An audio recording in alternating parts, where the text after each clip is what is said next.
Alors en fait, on ne parle pas directement de racines, on parle de sol, c'est-à-dire que l'agriculture de conservation est une forme d'agriculture en fait, qui s'est en fait, très vite réintéressée à ce qui se passe dans le sol. Oui, vous avez tous les deux raison.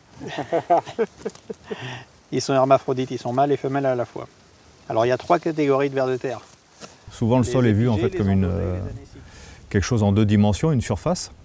Et effectivement, en agriculture, jardinage, des routes, etc., on ne voit que la surface du sol et on s'intéresse assez peu à ce qui se passe dans le sol. À partir du moment où les agriculteurs arrêtent de travailler le sol, il se passe beaucoup de choses, dont beaucoup de problèmes, puisque le sol en fait, commence à avoir des problèmes de structuration, les cultures ne poussent pas bien et on est très vite obligé en fait, de s'intéresser à ce qui se passe dans le sol. Et là, on tombe très vite en fait, sur les racines. Pourquoi? En fait, si on veut un petit peu caricaturer les choses, on essaie de remplacer le travail du sol par le travail des racines. Voilà. Et donc à partir de ce moment-là, comment poussent les racines, à quoi ça ressemble, quels vont être leurs impacts dans le sol, est-ce qu'elles vont être capables en fait, de pousser à travers la compaction créée par les outils, est-ce que certaines vont être capables justement de réparer le dommage fait par les outils, est-ce qu'elles vont résister au trafic? Et c'est un petit peu ça, c'est quelque chose au départ de très très visuel. Donc oui, on peut dire que l'agriculteur est habitué à travailler son sol mécaniquement et la première approche qu'on peut avoir des racines, c'est la racine comme outil mécanique de travail du sol. Ce qui se vérifie effectivement, la racine va coloniser le sol, va le fragmenter, l'habiter, lui donner une certaine cohésion et ça c'est un petit peu la première approche. Très concrètement, en fait, à partir du moment où on comprend que plus on va mettre de racines dans le sol, moins on va être obligé de travailler en surface. La seule tâche des agriculteurs, ça va être de mettre le maximum de racines dans le sol. Donc ça va commencer par couvrir les périodes d'interculture, qui peuvent être assez longues. On peut avoir des intercultures courtes de 3-4 mois en été-automne, avant des cultures d'hiver, de type blé, colza ou autre. Ça peut être aussi des intercultures beaucoup plus longues, qui durent 7, 8 à 9 mois, avant des cultures de printemps. Et là, l'objectif, ça va être de dire comment est-ce que je fais pour injecter, entre guillemets, le maximum de racines dans le minimum de temps pour venir coloniser mon sol, l'enrichir, le travailler. Voilà. Et c'est toute la thématique qui a été travaillée depuis une quinzaine d'années maintenant sur ce qu'on va appeler les couverts végétaux, la couverture de l'interculture, où on essaie de travailler avec des cocktails de plantes qui sont capables d'envoyer des racines depuis les quelques centimètres de la surface jusqu'à 1 mètre de profondeur.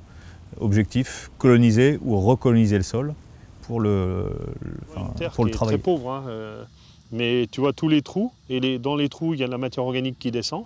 Donc là j'ai zoné de la fertilité, là les racines peuvent aller explorer ces zones-là, malgré qu'il y ait une certaine dureté, il y a de la porosité, l'eau rentre toute seule, ça fonctionne. La diversité est primordiale parce qu'en agriculture, on fait de la monoculture.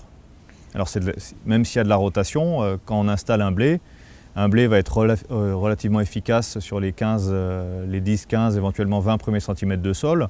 Beaucoup de racines, une structure très grumeleuse, mais va être assez peu efficace en profondeur.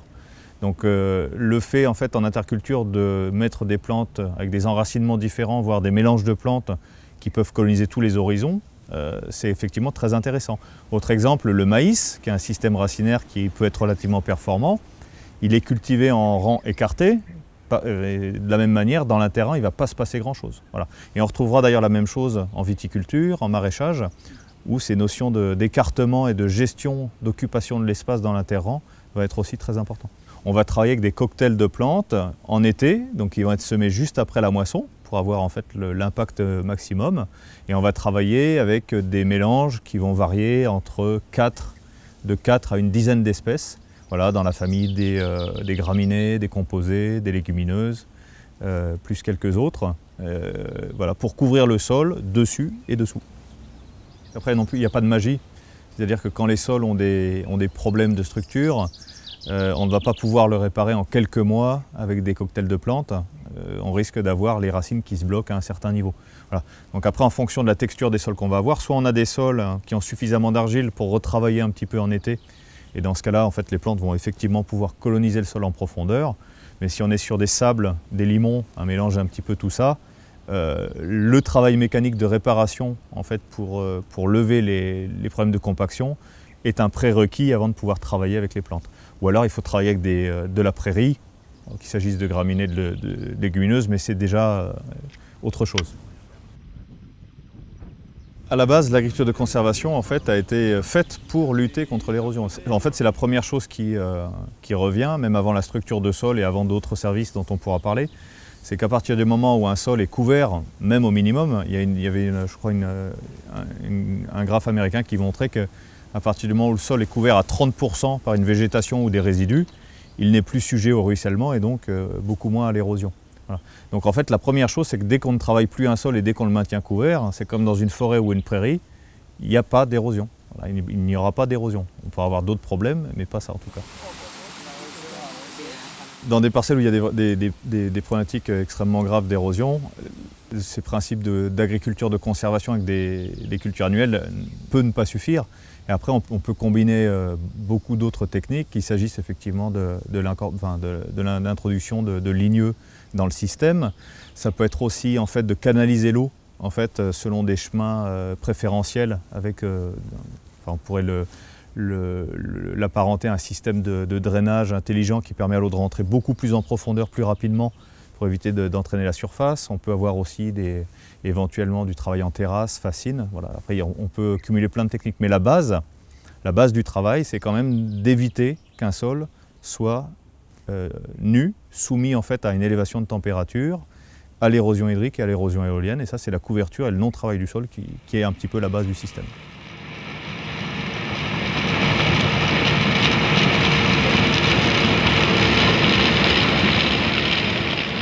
Donc ça a été mis en lumière en fait, par des chercheurs américains, Amérique du Nord dans les années 30, puis dans les années 70 au Brésil, avec la modernisation de l'agriculture et puis d'énormes problèmes d'érosion qu'on ne connaît pas chez nous, parce que là-bas on est sur des climats tropicaux, donc des précipitations, des températures qui font que l'érosion, en fait, si on laisse un sol s'éroder, en quelques années il n'y a plus de sol. Voilà, chez nous c'est un petit peu plus lent. Et on a découvert ça chez nous, on va dire, à la fin des années 90, donc ça fait quand même une vingtaine d'années. Et aujourd'hui, c'est un mouvement en fait, qui ne fait que s'amplifier et qui se développe effectivement à travers les campagnes et qui est aussi porté par une thématique un petit peu transversale, qui est l'obligation de couvrir les intercultures pour des histoires de nitrate dans l'eau. Voilà. Mais qui fait qu'effectivement, à partir du moment où le sol est couvert et reste couvert en hiver, on va réduire les risques d'érosion, de battance, ruissellement, etc. Alors déjà, le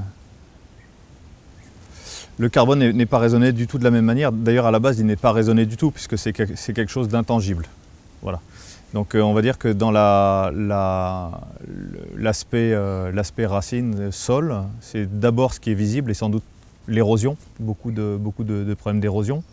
Et on a aussi une problématique économique qu'on n'a pas abordée, c'est qu'à partir du moment où on arrête de travailler le sol, on fait de grandes économies, et notamment économie de mécanisation. Et là, on va retrouver la question du carbone un petit peu inversée, c'est-à-dire que si j'arrive à cultiver en consommant 2 fois, voire plus de 2 fois moins de fuel, en fait, j'ai gagné. Voilà. Également sur l'effet de serre. Mais ça, c'est une problématique qui est annexe l'effet de serre, le réchauffement climatique. Par contre, on arrive ensuite très vite à la notion de fertilité. Voilà. Et quand on parle de fertilité en agriculture, on parle d'abord d'azote, puisque c'est ce qui coûte cher. D'acheter de l'azote, ça coûte très très cher.